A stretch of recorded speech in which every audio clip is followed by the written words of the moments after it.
श्रोत्रम चक्षुस्पर्शनम च, श्रोत्रम चक्षुस्पर्शनम च, रसनम रसनम घ्राणमेव च, अधिष्ठाय मनश्चायं विषयानुपसेवते।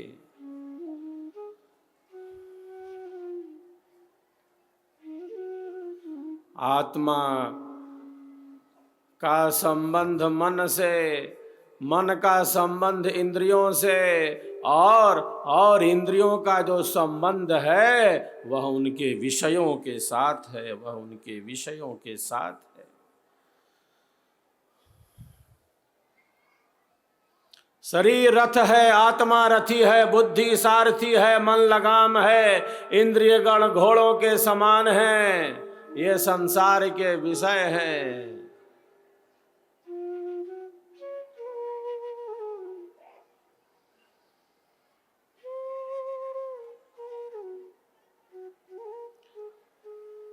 जहां जहां मन जा रहा है बहे जा रहे हैं, बहे जा रहे हैं। एक व्यक्ति गधे पर बैठकर जा रहा था। सामने वाले ने पूछा कि भाई किधर जा रहे हो? सामने वाले ने पूछा कि किधर जा रहे हो? कहा कि मुझे नहीं पता मैं किधर जा रहा हूं। मुझसे क्या पूछते हो कि मैं किधर जा रहा हूं? पूछना है तो इसी गधे से पूछ लो। ये जिधर जिधर जा रहा है मैं उधर उधर ही चला जाता। हमारा से का पूछा तारा कि हम क्या ना जाता नहीं? हमारा से का पूछा तारा कि हम क्या ना जाई व क्या ना जाता नहीं? पूछे के बा तो यही से पूछला, जन जन जाता उन्हीं उन्हीं जाता नहीं।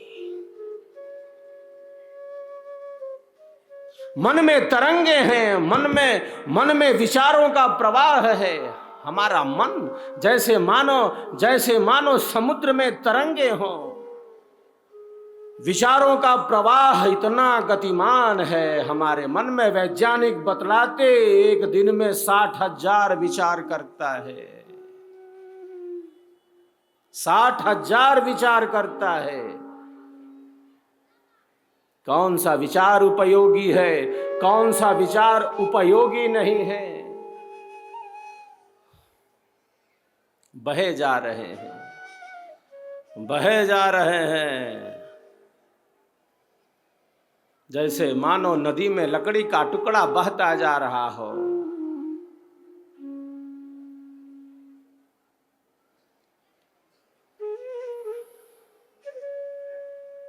अनादिकाल से अनंत काल से, अनंत अनंत जन्म और जीवनों से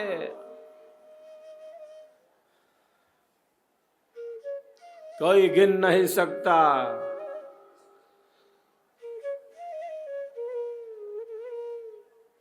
200 करोड़ वर्ष तो इस वर्तमान सृष्टि के ही हो चुके हैं। 2 अरब वर्ष तो इस वर्तमान सृष्टि के हैं। इसके पहले भी अनंत बार सृष्टि और प्रलय का क्रम चला आ रहा है। अनंत अनंत जन्म और जीवनों से, अनंत अनंत जन्म और जीवनों से नाना प्रकार के सुखों को, दुखों को, भोगों को, पदार्थों को, संबंधों को हम भोगते चले आ रहे हैं, हम भोगते चले आ रहे हैं।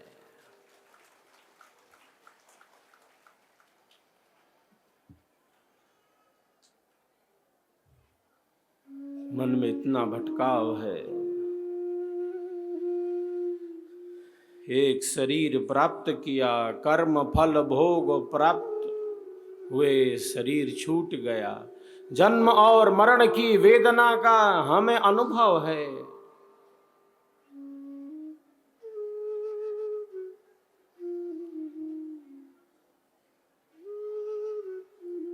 माँ के गर्भ में हमें कितना कष्ट मिला है। मलमूत्र से भरे शरीर में उल्टे लटक गए। माँ से कई गुना ज्यादा गर्भस्थ शिशु गर्भ में कष्ट भोगता है। न जाने कितनी बार बेहोश हो जाता है घोर अंधेरे में।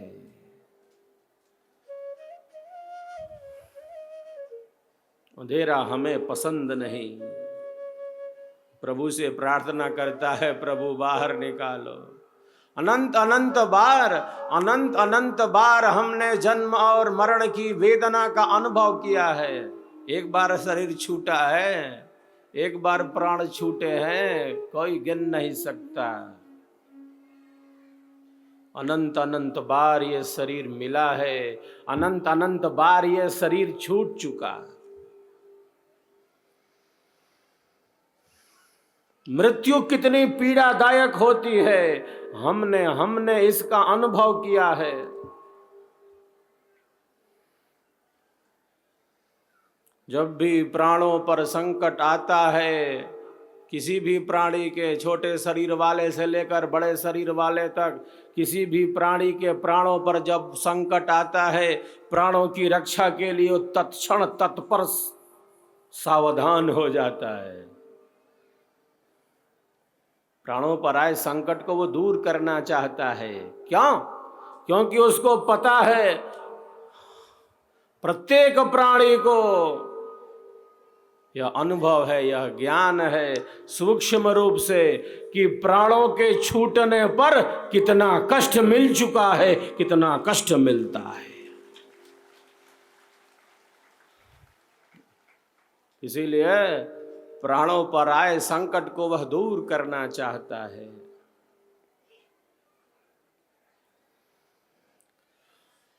आध्यात्मिक जीवन का तात्पर्य क्या है?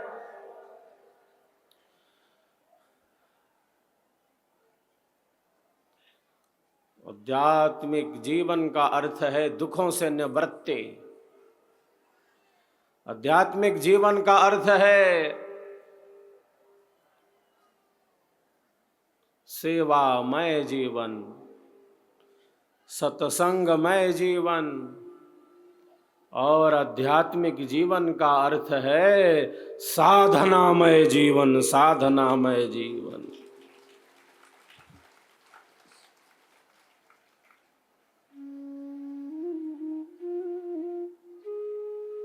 जिस प्रकार ईश्वर की अनंत शक्तियां हमारे आपके लिए निरंतर कार्य करती जा रही हैं, ये सूर्य देव हमारे लिए कार्य कर रहे हैं। चंद्रमा अपने कार्य में थोड़ा भी इधर उधर नहीं कर सकते, ईश्वर ने इनको नियुक्त कर दिया है।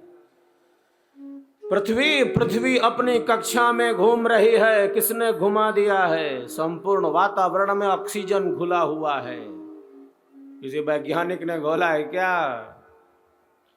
हमारे वैज्ञानिक ईश्वर के नियमों को समझने की अभी कोशिश कर रहे हैं।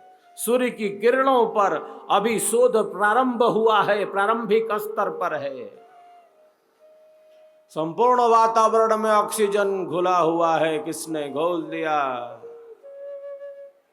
ईश्वर की अनंत शक्तियां, ईश्वर की अनंत शक्तियां हमारे आपके लिए निरंतर कार्य ही करती जा रही हैं, निरंतर सेवा में है हमारी।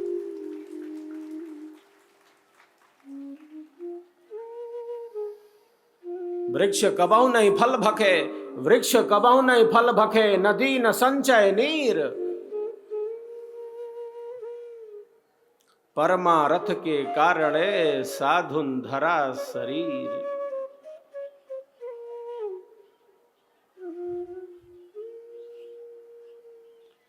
वृक्ष अपने फल को स्वयं नहीं खाता, नदियों का एक लक्ष्य है, अपने लक्ष्य की तरफ वो बढ़ती जा रही है।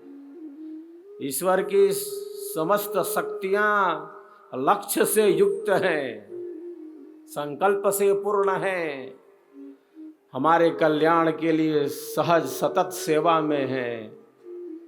जिस प्रकार सूर्य और चंद्र, ये पृथ्वी हमारे कल्याण के लिए निरंतर गतिमान है, उसी प्रकार एक साधक का जीवन, एक सेवक का जीवन, एक साधिका का जीवन भी सबके कल्याण के लिए ही होता है, सबके सुख और शांति के लिए होता है। हमारे कारण किसी को भी अज्ञान पूर्वक कष्ट न मिले, हमारे कारण किसी को अधर्म पूर्वक पीड़ा न मिले, हमारे कारण किसी को भी अविवेक पूर्वक, अज्ञान पूर्वक, अन्याय पूर्वक पीड़ा ना मिले, दुख ना मिले। सेवा के मूल में यही है, किसी को भी कष्ट नहीं दे सकते, अज्ञान पूर्वक, अन्याय पूर्वक किसी को दुख नहीं दे सकते, न मन से, न वचन से, न कर्म से।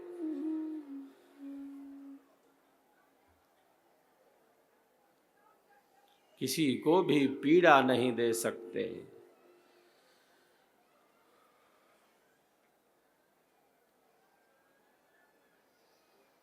यही सेवा भाव है। सुख शांति सबको मिले, सुख शांति सबको मिले। यह उपदेश हमार, सारा विश्व हमार है। हम हैं सब संसार, हम हैं सब संसार।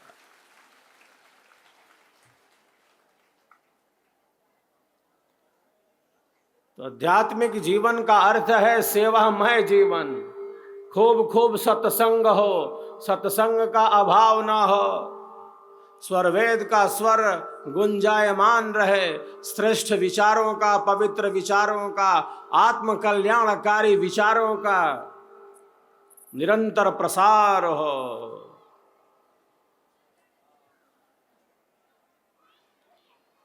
ऋषि कहते हैं भद्रम कर्णेभिः शृणुयाम देवाः।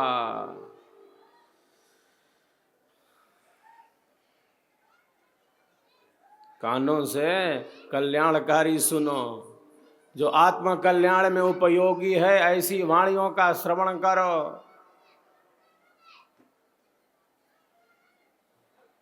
श्रवण का बहुत बड़ा स्थान है, और केवल श्रवण ही नहीं, उस पर मनन, उस पर विचार, जो जो सुना था उस पर मनन करना, उस पर विचार करना, अन्यों तक उस विचार को पहुंचाना। आगम काल, स्वाध्याय काल, प्रवचन काल, व्यवहार काल, श्रवण, मनन, निधिध्यासन और साक्षात्कार। साक्षात्कार ये विद्या 4 प्रकार से उपयोगी होती है।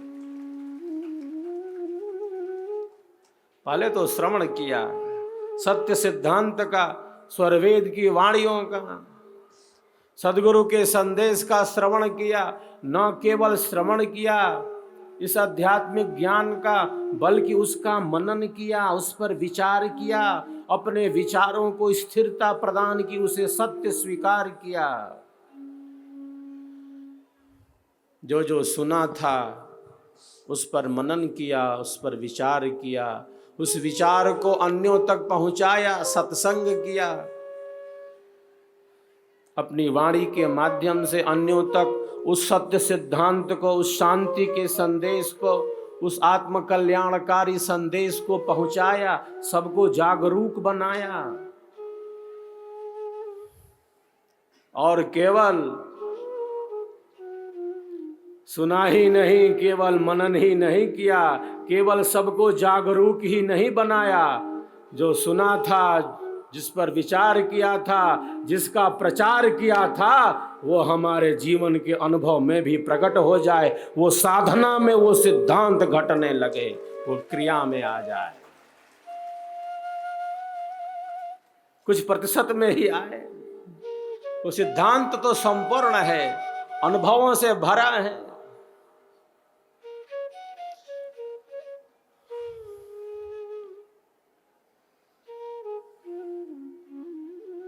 विद्या इसी प्रकार से उपयोगी होती है, 4 प्रकार से। श्रवण, मनन, निधिध्यासन और साक्षात्कार। सिद्धांत और साधना का समन्वय है विहंगम योग। आज जिस महान सत्ता की हम पावन जन्म जयंती मना रहे हैं, उस महान सत्ता ने विहंगम योग के सिद्धांत को, और केवल विहंगम योग के सिद्धांत को ही नहीं, विहंगम योग की साधना को भी स्पष्ट धरातल प्रदान कर दिया, स्पष्ट धरातल प्रदान कर दिया। महापुरुष इसीलिए संसार में आते हैं, वो स्वयं के लिए नहीं आते, वे सबका कल्याण करना चाहते हैं, सबका भला हो, सबको सुख मिले, भवतपित जीवों को आत्म कल्याण का मार्ग मिले, जीवों के उद्धार के लिए, जीवों के कल्याण के लिए महापुरुष इस संसार में आते हैं।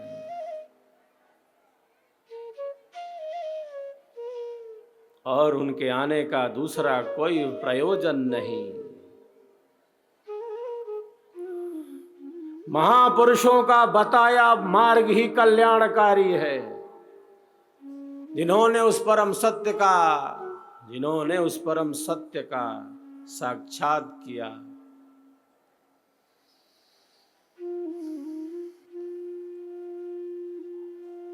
हमने कहाँ मार्ग देखा है, किधर का रास्ता देखा है। जिन्होंने देखा उस परम सत्य को, साधना की गहराई में पहुंचकर अध्यात्म के सर्वोच्च शिखर को प्राप्त किया। यह ज्ञान ऐसे ही नहीं प्रकट हो जाता। पुस्तकों के पन्नों को पलटने से आत्मज्ञान नहीं होता, वो बाह्य होता है, वो भौतिक होता है। तो ज्ञान की चेतन भूमि है, जो ज्ञान का विशिष्ट धरातल है, जो विज्ञान है, वह भौतिक नहीं है, वो आत्मिक है, वो आंतरिक है, वो आध्यात्मिक है, वो अनुभवात्मक है। तो ज्ञान प्रकट हो जाता है, क्योंकि ज्ञान नित्य है। बुद्धि की एक सीमा है, विचारों की एक सीमा है। अनुभव का पथ है, जो विशिष्ट है, जो वैज्ञानिक है, परम सत्य से संस्पर्शित है। विहंगम योग के प्रणेता सदगुरु सदाफल देव जी भगवान ने उस समस्त ज्ञान का अनुभव सहज समाधि में प्राप्त किया, स्वर वेद में अभिव्यक्त कर दिया, और उसी स्वर वेद के विमल ज्ञान को अपने आध्यात्मिक अनुभव से विहंगम योग के प्रथम परंपरा सदगुरु देव ने हम सब के कल्याण के लिए सहज रूप से भाष्य में वर्णित कर दिया।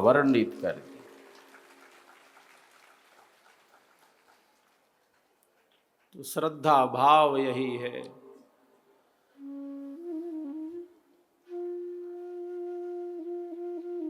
सत्य पर विश्वास,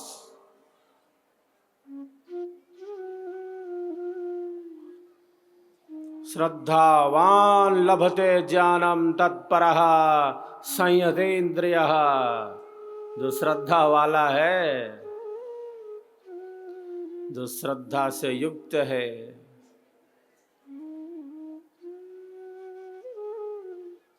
श्रद्धा का अर्थ है सत्य पर विश्वास। जो सत्य पर पूर्ण विश्वास से परिपूर्ण है, ऐसा श्रद्धा युक्त जो सेवक हैं, जो सेविकाएं हैं, वे तो परम ज्ञान को ही उपलब्ध हो जाते हैं, परम शांति को ही उपलब्ध हो जाते हैं।